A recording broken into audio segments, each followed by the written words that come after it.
Help! Hey! No! Not the light! Not the light!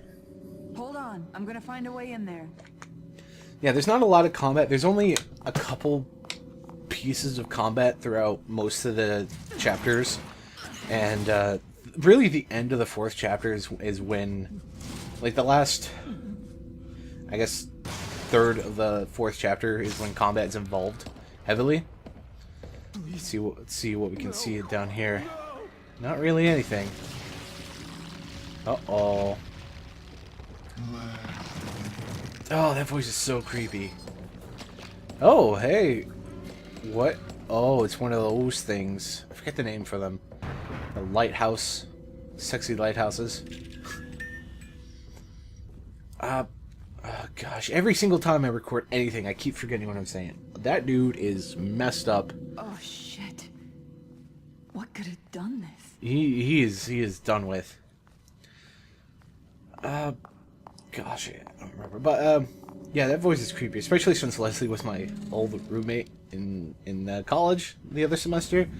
And, well, he wasn't the greatest roommates of the roommates. So, yeah, as I was saying, oh, spooky, spook. So there's almost no combat in these DLCs, which is interesting, but also sucks because these DLCs are primarily stealth-based. You remember the first chapter in the main game, which was just pure stealth, and I was like, oh, that's cool, I wish there was more like that in the game. Well, I guess they heard my pleas, and now the DLC is not, the DLCs are almost nothing but stealth. Oh, the coffee I'm drinking is starting to make me have gas burp. So, yeah, little pauses here and there just because stupid things are happening, causing the game to click out and things to pop up. I am playing this on a PC with an Xbox controller just because I feel more comfortable that way, baby. So yeah, most of this DLC you have to lure enemies, not really lure them, but you have to avoid enemies through stealth, because enemies can 2-hit kill you. And believe me, I'm playing this on the lowest difficulty I can play it on, and still being 2-shot by enemies. Because you know, in the main game, well, you can't upgrade anything in this game. Well, I better jam that button. You can't upgrade anything in this and the following DLC. In the 3rd DLC, you can. But yeah, see, the health thing. Your halfway, your health halfway, is when you start going limp. And you know how this is one of the puzzles, the keeper box puzzles, which unlocks things for collectibles. But you know how when your health reached below a certain threshold, your character would limp as if, oh, like, I'm really hurt, oh noes. In here, it happens the same again, but it's with half your health. And one hit takes you down to half health. Past it, actually. And there's a couple parts where enemies can, like, strangle you, and you can try to wiggle the stick to get free, but your health drains so fast that it's not even worth it, because by the time you get free, that kind of situation only happens, having to pause and step away for a second. That situation really only happens when there's a couple enemies and one of the few combat situations where you actually can fight back. And if you do struggle free, you'll have literally almost no health and be surrounded by enemies. And they're really quick, and they're basic enemies, and it's just annoying. I died multiple times because of that. But yeah, you don't want to be seen by enemies. Thankfully, enemies are pretty stupid. They don't see your flashlight. Oh, my phone again. Jeez. Oh, just freaking. Yeah, they don't see the flashlight, which is awesome and handy. And if you get far enough away, like, this guy is tied to this area in the game. But if you get a certain length away, like if you go a certain way away, they cannot get you. Also, if you get caught, you can hide in, like, vents and lockers. I don't like hiding in the lockers, because, well, there's only one time I actually had a use for hiding in the locker, and when that happened, that only happened a couple times. I died a couple times because of it. And the enemy hit me, took me down to below half my health, which meant I was limping and going super slow. And I struggled, basically crawled to the locker to hide so he'd leave me alone. But hey, guess what? He was following right behind me because I was super slow. And he just walked up to the locker and opened it immediately. And I'm like, oh, well, this is stupid. But vents, they can't get into vents. And there is a mechanic in the vent where you can look through it before you crawl through. Not these vents. You totally should have seen me. Not these vents, but like the smaller ones. It's like half. Oh! That was too close. But the ones that are like half that size, like that one right there, you, yeah, like here, you look through and then you can climb out if you want. But if an enemy sees you go in here, they'll claw at the entrance for a little bit and then lose interest, which is hilarious. And you can't really get close to it and look through, which I guess would cause them to attack you or hit you or whatever. So it's pretty cool. So if you ever get attacked by an enemy, if there's ever an enemy nearby, run to a vent. It's super cheap, just like a lot of stuff in this game. Like if you get to an event, they can't touch you, and give it like 10 seconds and they walk away. It's pretty dumb. So there is a bunch of miscellaneous achievements in this game. It's definitely one game I'm not gonna do 100% achievement run on. I'm not gonna get all the achievements on because there are achievements for beating like let's say the main game, but every single bit of damage you take will instant kill you. That's one achievement. There's another achievement for beating the game under 5 hours, and you have to do New Game for that, because your time just keeps adding when you do New Game Plus. So New Game, under 5 hours, the whole game, that's rough. And I think there's one for not dying, and then there's one for not using a med kit. It's rough. And that's just the main game. Ooh.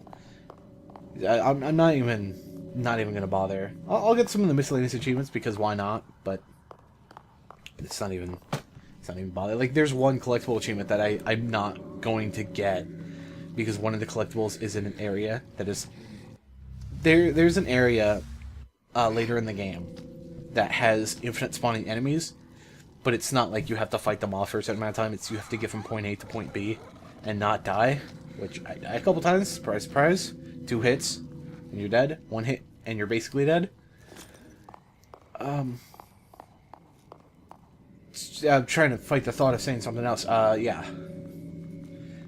So those areas, yeah, there's a collectible in that area, and it's so difficult. You have so few ammos, and there's so many enemies, and 1 hit and you're basically dead. And I don't know if you can collect an item then die, and if you already get that item, maybe.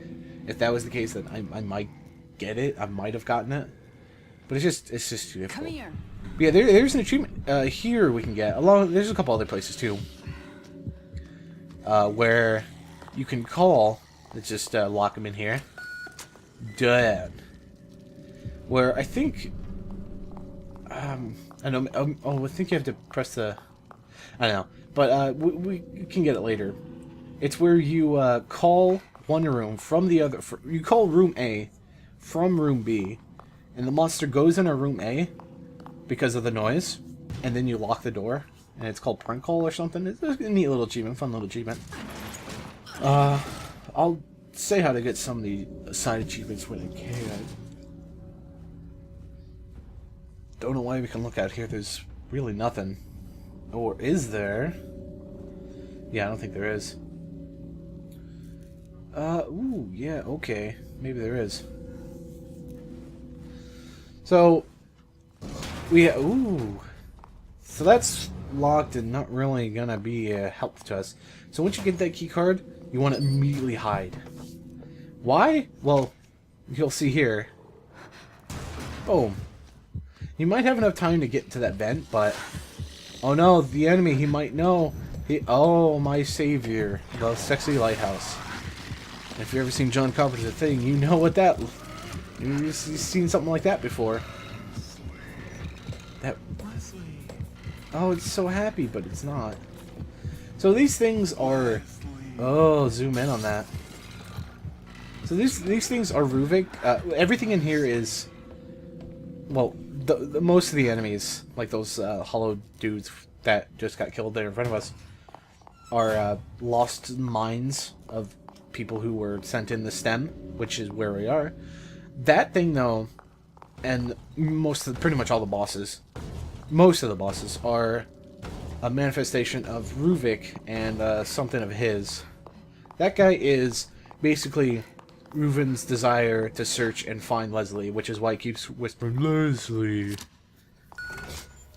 So they're trying to find Leslie because they're going to take him to him, and if you've seen the main game, I would hope you have.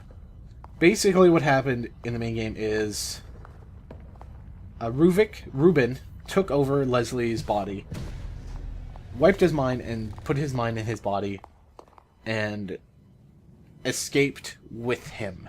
Escaped in his body, in a fresh body, and it's maybe hinted at that he has world-altering mind control sort of powers outside of STEM? Maybe? I don't know. But that stuff is definitely... That stuff is confirmed in this DLC. Terminated. There's a lot more lore in this DLC that should have been in the main game, to be fair. Because the main game was just like, ooh, look at all this crazy stuff. Look at all these crazy monsters. Ooh, yeah, I guess story. But here, look at this monster, though. So once you do that, you're going to want to hide immediately. Because we get a visitor. And there's a couple parts throughout the DLC, mainly in the first half, that something like this will happen. You'll activate something where you'll collect an item, and then you'll hide immediately. Or then you'll want to hide immediately, otherwise you get that wrecked. That thing should totally see me right now. I don't know why that thing doesn't see me. It should totally see me. Notice how it tried to step forward, but its AI was like, nope. So we do have to... There is a part later where we have to kind of avoid one of these things. And they roam semi-randomly through the small area. They're not in a set pattern like the regular enemies. And you see right there, it wanted to go forward with a set pattern. But its AI was like, nope, you have to follow the script. Which is actually an achievement later on in the game. So these things will be throughout the whole DLC. Those little symbols that we have to flashlight.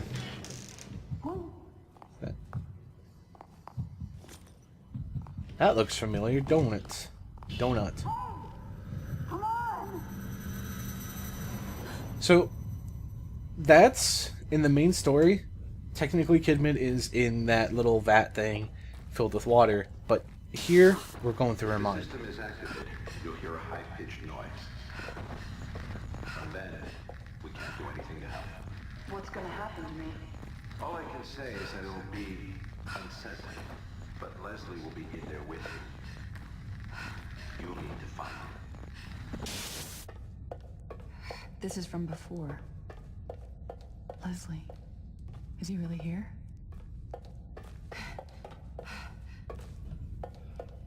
Yeah, so there's another part later on, very similar.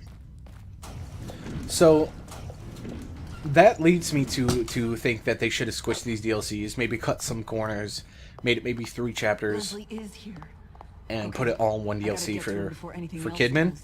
and then save the second DLC spot for Joseph, our little Clark there, because right now, Joseph and Sebastian are trying to fight and find the stuff to save Kidman from the drowning vat. But in here, she's kind of just wandering.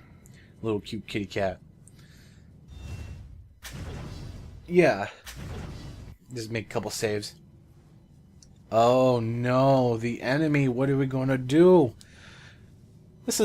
I like what they did here with this guy. It's just such a nice, subtle thing that you never... There's no noise, there's no nothing. You can barely see him if you're not paying attention. Boom, he's gone. Like, what was that even? That was a little nugget of brilliance. But yeah, Joseph, we don't know what happens to him. We don't know what exactly happened to him throughout this whole DLC. We know that he slowly got seduced by Reuven's thing, evilness, and was apparently killed by Kidman in the graveyard. That's really all we know. And in this DLC, we do encounter more story with him, but it's not a lot, really. And that's kind of why I wish they would have condensed this DLC, because there's a lot of parts that are just like, what, come on, whatever. And added the Joseph, because right now, you know, like I said, Kidman's in a vat of water, drowning, but also trying not to drown. And Sebastian and Joseph are trying to save her, you know? That's what's happening in their point of view, but what's happening in her point of view, she's wandering around being stealthy and stuff. So why can't we do something like that with Joseph? Like, there's a part later on, you know, when Sebastian meets up with Kidman and Joseph, and they open the gate and she crawls through. Well, when she's looking for a way to get through, and you're fighting off a couple enemies, that part takes a while in Kidman's mind, because she wanders off and adventures some more. So I don't know why they can't do that with Joseph, why they couldn't have done that with Joseph, because in the end, he gets shot and dies, but we don't know exactly. We're just assuming that he's shot and dead. I mean, it's not necessarily confirmed that he's dead, but kinda is, you know? So I would have liked some kind of DLC where he had to fight his own darkness, his own self, to struggle for control over Ruben's mind control, basically, in the STEM thing. But it's not there. And I thought that would have been really cool. His could have been really heavy. His stuff could have been really combat focused. Uh-oh, this isn't good. Yeah, Joseph's stuff could have been really combat focused because he has that axe. And, you know, he can be gun shooty toter combat dude. But I guess not. In the end, spoilers actually for Halo Reach if you've ever played it. Halo Reach, or Halo in general actually, the planet Reach in Halo is a planet where Spartans were basically made and bred. And it fell to the Covenant super hard. The Covenant basically nuked the planet. They literally glassed it. And the last mission in the Halo Reach video game is you and whoever you're playing with, up to 4 players, are stuck in a half-glassed, half-desert, apocalyptic nothing land, no man's land, surrounded by Covenant and Covenant vehicles and Super Covenant units, and your only mission is just to fight. You fight, you kill dudes, and you get damaged, and as you get damaged, your HUD elements go away, and your screen gets cracked to symbolize your helmet breaking. And the point of that last mission is you can fight, but you will die no matter what. And it was really cool, really symbolistic, symbolism with that mission. And I thought it would have been cool if there was something like that for Joseph, you know, because in the end he does succumb and he does apparently die to the evil within, darkness, whatever Ruben's doing to him. And it would have been cool if his last DLC chapter and story would have been him fighting it out for one last time, just struggling and fighting against Ruben and his control over him, and losing in the end, because he does. And I thought that would have been really cool and really awesome. So yeah, there's parts in this DLC, and the next one I think actually, where you get a little bit of lore about Sebastian and Joseph in the past, before this plot of the main game. But it doesn't make sense for Kidman to show, because... Oh no, he sees me. Oh wow. It doesn't make sense for Kidman to experience that because she wasn't around then. You know, she gets flashbacks to what happened before. I mean, technically, all their minds are kind of together because they're in the STEM, but it would have been nice if... like, Joseph... If all that stuff was for Joseph, and his DLC was, you know, a lot of combat-based, you know, fun, romp, combat-y thing, and he went through the backstory of what happened before the game story instead of her, which doesn't make too much sense. Which doesn't make sense at all, really. But you know, that's just my gripe. So a lot of stuff in Kidman's DLC was kind of, you know, a lot of it, you know, felt unnecessary. Oh, I'm not going that way. And it would have been interesting to have, because you have the main game with Sebastian, the main hero, obviously. Then you have Kidman, who talks, who explains more about Mobius and the organization and the motives of the main story. And then you would have Joseph and his DLC, which talks more about the past. Because right now, all we know about the past of Sebastian is through the notes. You're one of us now. Which, I mean, that's cool and all, but I feel like I really don't think you should have to read a bunch of notes to get backstory on a game. Maybe extra backstory that's like garnish. Like, you can have a meal that's just a piece of cooked chicken and a bit of steamed vegetables. And if you want, you can spice it up with a little bit of marinade, a little bit of garnish. But you shouldn't have to have that to have the meal, you know what I mean? You should have a lot of that story, and you shouldn't have to go through and seek it out with collectibles and read it.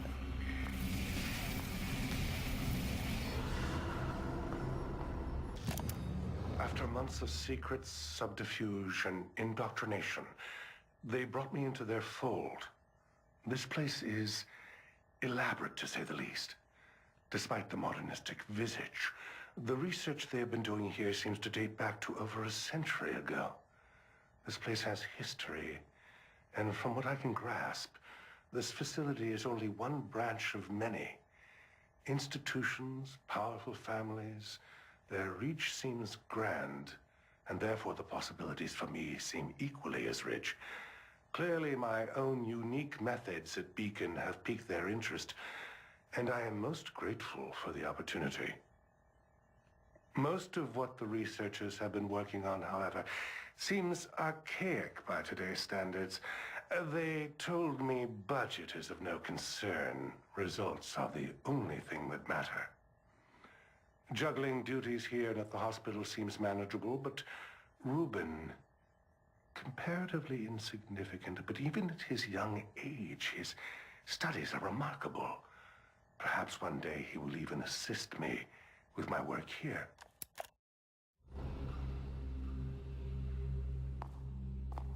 This is not a negotiation, Dr. Jimenez.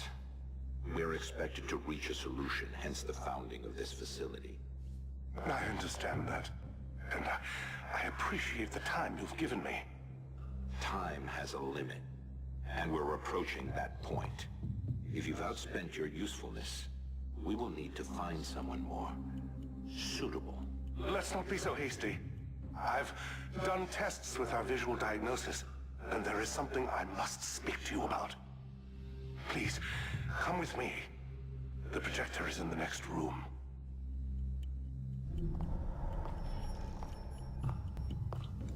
As I was saying with the lore, in this game, there's some little snippets of lore you pick up that you have to listen to. At least you have to pick up to advance the plot. You don't have to listen to them. You can just go. You can just like pick it up and leave if you've already played through the DLC and trying to go for other achievements. But you can listen to it. It's awesome because you're forced to pick it up, so you might as well listen to it and experience the lore, right? Should have been something more like that in the main game. It's my hypothesis that we haven't succeeded because so far, we've only been using visuals, audio stimuli, passive influence, even on my patients with limited mental capacity. This method is rejected by the user. If we are to accomplish what we intend, we will need to refocus. We need direct access. And what do you propose? It's, how shall I say, a pet project of sorts. A mechochemical process. With it, we should be able to have a direct influence on the individual, potentially even access their subconscious. I have the data in the next room. Let me show you. That video. I remember they showed me that when I was brought here. So it's explained in the audio logs that I will make a separate video explaining them all. But she was injected with a serum and showed those, and it basically made her complicit. She was just like, "Hey, get me out of here!" And then someone came in and she was like, "Yes, whatever you want." It was very interesting. It's basically brainwashing, but I guess that's like a realistic truth serum, is to make someone completely obedient and docile, that they'd be open to suggestion and open to answers. And I'm going to ask you questions. Okay, tell me, what is your name? It's like, oh yes, it's this, blah blah blah, and they'll just tell you whatever. This research here, this is exactly what we've been looking for. I call it STEM. I'm sure you and your superiors will find this most satisfactory. You mentioned the design was from a pupil of yours. In that case, where do you fit in? He is an unstable individual. Perhaps it is better that I continue to be the one to contact in this situation. I'd like you to bring this man in. We should all be able to have a productive conversation. What did you say his name was? Ruben Victoriano. Well, you know, those science, technology, engineering, and maths are really important. But that's another example of a weird... Oh, one of those things on the other end here. Another example of weird dialogue. It's like, oh, so, you said you had a oh, no, it said our name. It's looking for us now. The guy's like, oh, so you said you had someone help you with this, right? And it's like, no, maybe I should contact them only. Oh, what did you say his name was again? Like, it feels like there was a conversation there, and it was cut into, like, 4 sentences. What? Hey, it's her. That's weird. It's getting closer? Hey, girl. That's another thing I like. If you weren't paying attention, you probably could have not have seen that. I might have not seen different things like that. There might have been other occurrences of that I totally skipped and just didn't see. I haven't been feeling well, but look, let's just get out of here. There's something wrong with this place. That's where Leslie was before. And now those two, where are they headed? See, Joseph's dialogue about, oh, I haven't been feeling well lately.